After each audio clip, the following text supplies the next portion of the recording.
ఇప్పుడు ఆ నాయకుడు అందులో చాలా రకాలు జరిగినాయి.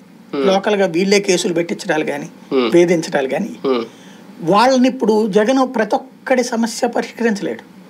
తన ప్రభుత్వం చూడాలా, ఈ కార్యకర్తల వ్యవహారమే చూడాలా. కాబట్టి ఇప్పుడు కొత్త ఫేసులను అక్కడికి పంపించారు.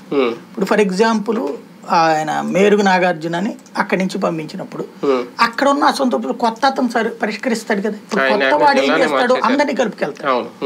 కొత్త నాయకుడు ఎప్పుడు కూడా అందరినీ కలుపుకెళ్తాడు. ఎందుకు, తను కొత్త కాబట్టి. ఇప్పుడు మనం చూడండి, కొంతకాలం ఒక ఇంట్లో ఉన్నప్పుడు చుట్టుపక్కల వీడితో గొడవ ఉండొచ్చు, వీడితో మంచి ఉండొచ్చు, ఇట్లా ఉంటాయి. కానీ మనం కొత్త ఏరియాకి వెళ్ళగానే అవతలోళ్ళు ఏంటో కాకుండా ప్రతి ఒక్కరిని కలుసుకునే ప్రయత్నం చేస్తాం, అందరినీ కలుపుకెళ్లే ప్రయత్నం చేస్తాం. అది మళ్ళీ సెట్ అయ్యేదా. ఇప్పుడు అదే కదా, కొత్తోడు కదా, కాబట్టి అందరినీ కలుపుకెళ్తాడు.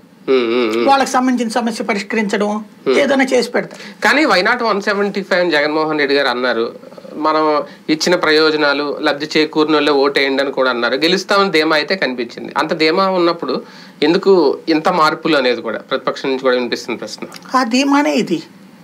ఎందుకు 175 గెలుస్తున్నాడు కానీ 175 గెలవడానికి ఒక అస్త్రం అది. దాంట్లో ఏళ్ళనే పెట్టి గెలుస్తానల్లా బేసిక్ గా. ఆ మార్పు చేర్పులు అది ఒక వ్యూహకర్త వ్యూహం. ఇప్పుడు ఏం అద్వానీ బతికొండగానే ఎందుకు మోడీ పేరు చెప్పాలా, వాజ్పేయి బతికొండగానే అద్వానీ పేరు ఎందుకు చెప్పాలా? జనసేన టీడీపీ పొత్తు కుదిరిన తర్వాత తీసుకున్న నిర్ణయం ఇది, ముందే ఆలోచించి పెట్టుకున్న నిర్ణయం. మనకి అబ్జర్వ్ చేస్తే 2